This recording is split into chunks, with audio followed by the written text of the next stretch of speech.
pathian in hun thatak mai min pe a he hun lutak mai kan ne he so takahan man kan do hun dei lo te chung pathian thu kan ngai thak tur chu be se na nung pathian min siam saksan chin hi ni a pathian thu i lo ngai thla ang u petera le khathon pakhat na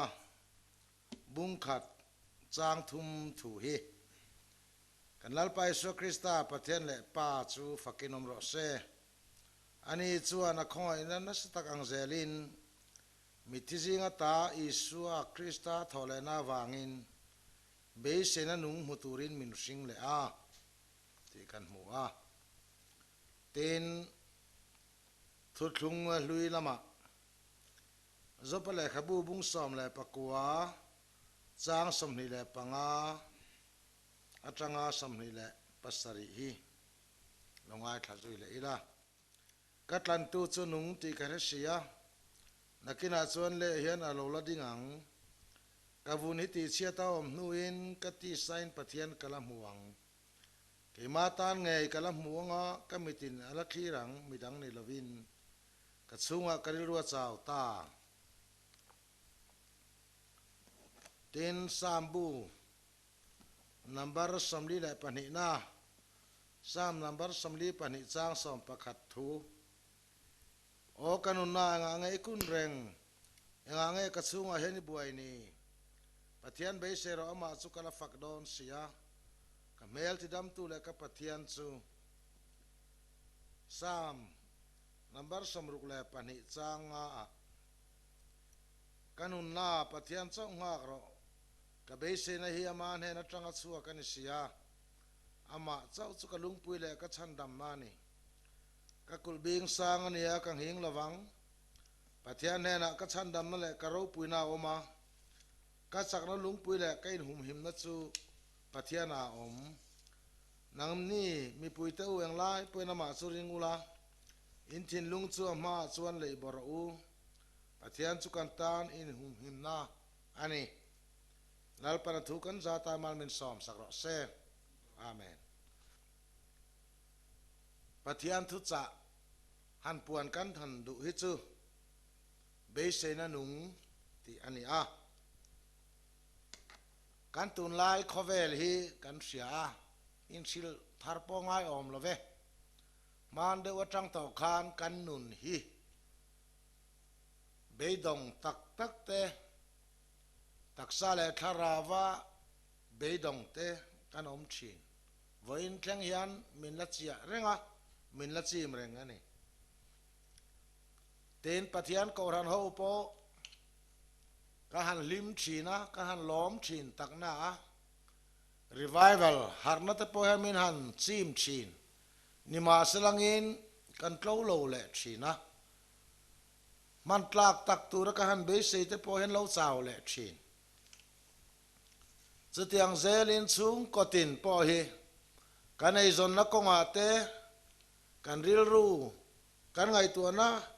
kan man thiam lo to angai na kan hiat to lo atam khop mai chu chu eng zong ti lo tlin tur nge ti te thiam a har to khop mai a chung ko be dong te po eng mozat kan om chino min ka sia kan thalai rual te po he an be dong fo in ka sia le ka chu kan han zir china nima selangin biete mete han theng mai langin na kan mu mai lova chun na kan mu lo wanga be dong te ei zon na konga har sana tok te kan tharau lam nun ril tram le mangang te kan om khom me kani bon lama ka han soidan hi chon sarkara te kan han ngata thil ti thei jok te kan han rin chana kan tumang te kan be se yang ten thina local le vek lem lova ke mani thewin kan thro me kan ma mo chu pathian thu kan siarta ka tang hian pathian thu cha be se na reng nei lo te ta na be se na pathian min siam sak chan chin beidon na oma po be se na nung nei tu te chan chin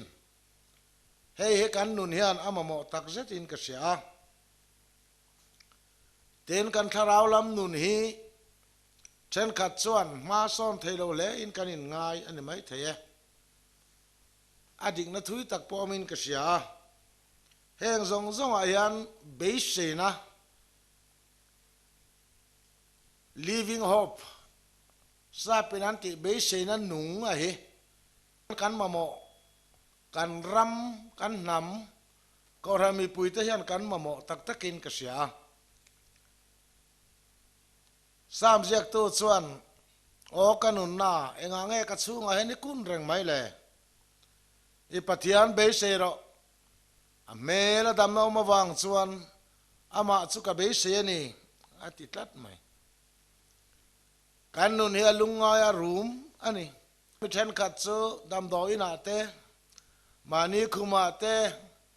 doctor thiam na laka be dong to te cancer thi mai tu rein ngai te AIDS vei be se na nei to lo te kan ni theya na na khir khana wanga lunga le room te po kanom rengani heng zong zong ngai tu hian pathian thu hi anuani ti initiatir thar le turin ka sia o kanun na nga nge ka chunga hen kun reng e pathian chu be se ta che min ti ane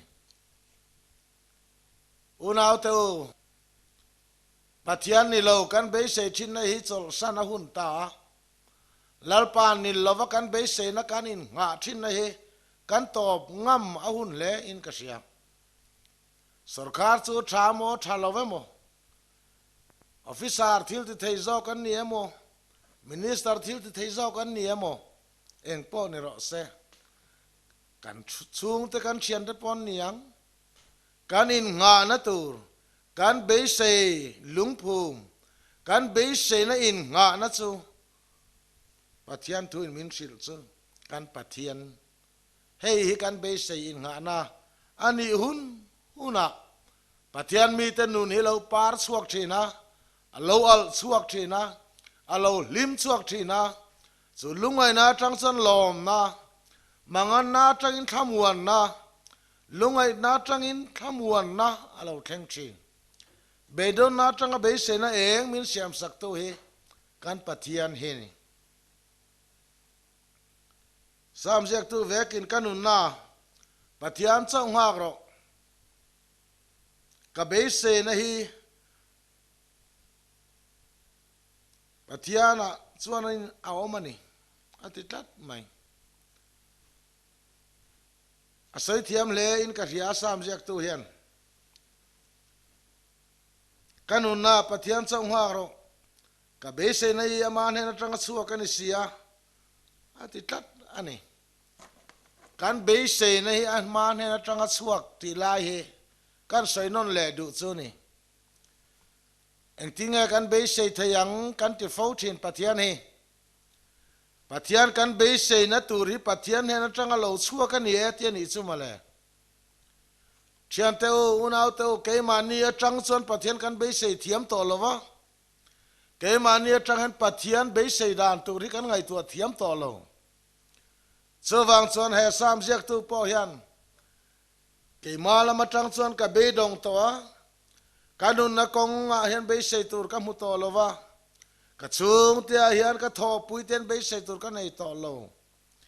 ni ma se ka be se na chu aman he na tanga chhuwa ka ni aron ti chuak ta ni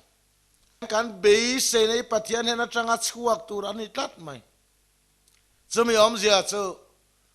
nang chu be se tu mai ni I be se tak a hi chu pathian lam khan I tlat pathian atang khan I thil be se hi lo chuak don zo ka ni I be se na I thin lunga tang khan thil chuatir tum su awang em ani kan thin lung chu be don na mun ani a chumi be dong tan chan pathian he na ta be se na chu lo thleng don ani zo chu wang na toy zong chuan lalpa chu ka be se ani pathian chu kan be se na ani a living hope be se na nung chu nang le ke hian kan nei lo pathian chu kan be sei na nung minunga ni tat chawang chuan inat na hi khir le ani poin thina khop hiar lo ni poin inun na tan pathian chau be sei ro itak sa dam be sei i rum khati top la ka thi don ani mai thei ka dam don ani mai thei ma se pathian hi ni kami be sei chu ti ro min pathian a be sei chuan a thi poin be sei na nei na thianga adamani pon be sei na nei na dam mai don ani zo ke ni chu kan ril ru chunga yan kan be sei nei da kan tuma alo be dong si thi na ni chawang chuan lalpa ani ka be sei na chu om ni kan kuta hen sum om lova kan kuta hen thil ti theina om lova pathian kuta thil ti theina om kha be sei ro min ti mai ani ngai tu athia mi la chuan rin na konga ten kan house ave to langa tharau lam nun konga po hian kan house ave tialanga mi de tan mal som na kan ni ve to tur ma se voin thleng hian midang te tan mal som na rim kan nam lei thei lova man ni kanin ngai tu le ani lom ri hi tin Peter le khathon kan mua khan be se na nung muturin min sing le a ti kan mua ne lale suwa krista thi na thole na kha a thia lo thole na kha khovel mi tan be se na nung pathian na kan nei le na tura pathian la min bua sai na kong chu ni nang le ke yan pathian a be se maidan kan nei thiam to lo lale suwa krista a thia thana tanga alo thole na khan pathian lama khovel mi tan be se na nung arong siam chhuwa kan ni chu lali suwa thole khan thina ne a krista thole khan khovel mi tan pathian be se turin be se na nung nei thei turin isua krista thole na khan min hring thar fa min siam ata min nei mi sual min ngai dam achan vo min pe atina ni re thia mi la chuan han lungai viau na tu rom poi ka mu thiam lova re thia mi la chuan ka mangang em han ti chiam na tu chi poi omin ka mu thin lo lali swa krista thole na khan khovel mi tenena be se na thar siam saka min siam saka be donga khovel ngak thin kha be se na reng nei lawa nung thin tenena khan van lu the be se na tholai suwa khan min ron siam saka ama nge kha kan van kong ni turin a lo thole a ama nge kha pan hen kan lu na turnin a lo thole a ama nge kha mi sual thiam chan tir tu nin thira nei na thole a ama nge kha chatuana kan nun na ni turin a lo thole a ama nge kha kan thamuan na chatuana kum khua kan muan pui tur ni turin thina nei in a lo thole a ama isuang nge khan a fel na kha khovel mi sual ne na hen hlan fela pathian ma fel na nei to lo te kha thole isua krista fel na mang khan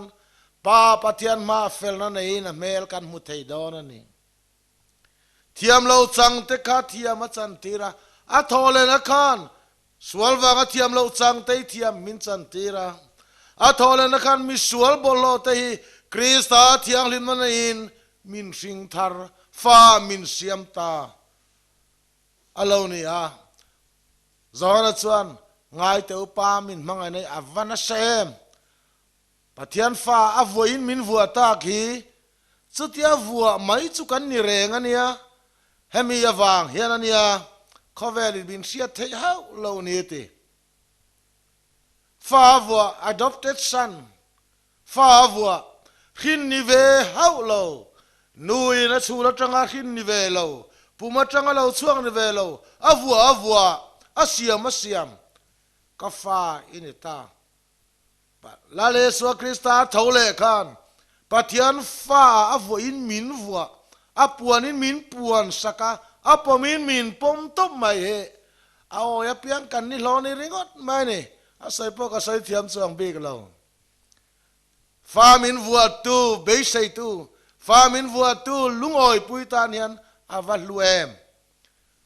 lo dang lam vak na tur pom lo wa chu thu chu kan ta na dang lam em awangin chu chon he mi sual thin lung hi ti dang lama nun tharin min len tir ani taringot mai ani hetiang te dong song thia mila akhan khera har thar luai pokan ma om love kan har reng mai thin tur ni te hian kan mu thin ani adang le a chuanin keimani yang chia mai mi ring zopa chan chin hi ngai nom top thei lovani a khochak mi ro pui mi hausa ani a chia lo ponga a hausa em a ro pui ani pathian phalna in setananan be tak tak ta fiina om tani aral thu mani bermaya a hausa na zong muala liama ral veka reilo te chogi ni ni khatsu na ral veka afanunga fa pan thi veka atuar na om le mai kaini chu kan fa pali panga zinga pakhat lo thi po hian kamu thei lo cho ka ei thei lo kan ti ruai mai ania zo pero chu afa ta zong an thi veka arwala chia lo ta nan thirup rup bai kha avamangan thak don em chu chawani lawa ama kha pan na bom khat veka lampe la in hiana mani pen hiat le thei lo apang thak po hiat thei lo khopin a oma chulal ro pui chu atlom zo ta chia lo te ponan musita tu ma ngai sang to nom lo a chia lo te a labor te poin an pu chon musit vekto avatlom ta em atan be sei tu ravom ta lo em anu pui ngai po khan apathian chu an chia lo mai turin a hil to ni chu den mun be don thak taka aom lai chuan be sei ra tu reng khovela nei to lova ahaninen china ka ko chunga hen kanun chu chaw zo ta ati engama tan thil lula nung reng om talo ama nge po naktu ka nge ka thiang naktu zana entinge karal don su in zo na ni to lain be sei tu reng om tolo wa ama kan thil nung reng amu tolo atong theya ameng theya ache thei to lo pana bom khat vekana nei na khwa khirta lungai na tin reng na tlak buaka khovela chu tiangang reng chumi an tam lo khop mai aro puite lul na na tlom zo ta tu manan ngai ro puito lo chia lo te poinan musit zo to ani chu chatiang din muna chuan avaro puile cm athil sai chua chu hi ni katlan tu chu nung ti ka resia keima hen thil nung om zo to lo ma se zo patan hian katlan tu chu nung ani ti ka resia ke zong amitlan chu hi ka nung zo ngang to lo ani ma se katlan tu chu anung ti ka resia eng ti ka mo chona ma hian ka ladinga nga tu ma mit karwai lawang kamiti na mel ka muwang kati sangai na mel ka muwang tu na ro chuan kanun ka chunga chaw zo ta vek siani be sei tur ka vanei to lo em ka be avadong em ni ma se katlan tu chu nung ti ka rasia ati la hi ni ngai nom ka ti chu zopa hian chu lungai na muna chuan chu mangan na muna chuan atlan tu chu nung ti kha a retlat mai hei thil poimo tak mai lo ni reng mai ke mania chuan thira nung zo to lo wan ni mai thei kanin ngana lung phum te lo ke anga kan fadu tak te kan alo thi to anga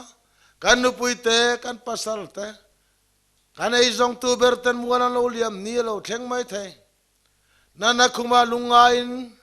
kanin dom kun reng ani mai thei beise tu reng nei lovin nana khir khan kan tuar pon ni ma na eng har sana nge tu na heni din ka soi pui thei lo che ma se beidong in khoveri lo ngak ve me kani chuan hei pathian tu min sia tira du katlan tu chu nung ti kar hesia zopana ti hi ava en ton tlak em ava zir ve chi em nang male keima kaninen china inen china kahinen china beise tu ra to lo kalunga voi lo em ava mangan thak em ti liri na khat nima se heti taka ka chaula hian katlan tu chu katana nung sia enti ka mo chuana mel ka mu don ni tuna hian kanun hi chaw ma se ma chuan kala dinga mel ka muang katlan tu chu nung ke chu ka nung zo to lo katlan tu ro chu ka tan cha toina nung reng ti mi nan lungai vor ta pan lo mu chuan an nun chu ti parina lo om le thina mal som na tharin pathianin aron vur le tani kha kan pathian thu ti lutu chu keima nil lama beise tura om lo zo pole kan pathian nung beise tla ka hi alo poimo alo luzual thin mai ani pathian ngai sak lo an lo pun na chan hiang dangan ni lo pathian tel lawan nun nom na minan lo tem to tak tak chuan pathian tel lawan nun lim na hi minan chak tat to chuan pathian in rol lui kher lo lalpa nang nen lo chuan ka lungoi to lo nang lo chu du ka nei to lo minan ti huna hian pathian nung chu in lar chiang thina beise na nung chu lo nung thar le thina kan beise ber ka lo nung thar le mai thina ni kan ku ta thilom te kanin nga na alo la ni a he ta kan pi le pu te kan nu le pa te mi hausa te mi thil ti thei zok te he kan tan chen fak om in nga na tlak an la ni reng chung chuan kan pathian chu a chol tlat ke mani a hian anung lo ani lo ke mani lamin kan be sei to si lo tlat chawang in a top ber ka sei do nun korong tak le har sa takin lo om ani mai thai lungoi na le har sa na tlak buak chani poin re thai na le har sa na na mek chani poin chumangan na le lungai na ngei mai chu pathian beise na nung in na turatan i man thiam ngat chuan i lom thu sei na ber turan ni nge yang pathian mi kaliam to zong te he an lom lai ber zot te an lungai lai bera pathian thu kha an nun ti lim tu ani lom na nei re reng le pathian thua mi lim pathian thua mi tui pathian thua mi lung oi ho kha han zot te annun kal to hian zot te bible mi hian ente bible kan pathian thuin ente lom na sang le lom na mi te na an han sei chu hi chu an lungai na vor to pa an mangana zan thim lo tong to ho kha an lom na ti zual tu alo ni tat chin chawangin kan re thei na te kan hi sel lo na te kan chak lo na te mi sual kan ni na te hi pathian ngai tu ramin nuk nai tu i mang miang pathian be se na min siam sak tuwa kan mangani ngai chuan engkim mai kan tan mal som na alo ni mai don alo ni reng mai chawangin thil chia te hi kan pathian thu atang chuan mal som na kal kong a channel alo ni tlat mai thin alo ni a manganga vuile lungaya tu te mo de manun hi arem to lo chu har san na zona chuan katlan tu chu nungani ti khaturin kan be sei ngana tin reng te lo thon ma se lalpa chau be sei tura min nu nai tua I mangang u lalpa thu kan zata mal min som sakro se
Giêsu he lấy sẽ ông khi ngài to lo vinh min là suai nghe âm Yeshua gani asin kalal Giêsu lấy lý tan po in cây rong đi bol kania mà sẽ kalal thar chuan pha thiang lim ta tin min chen sang ta khu vel nen tu na hallelujah amen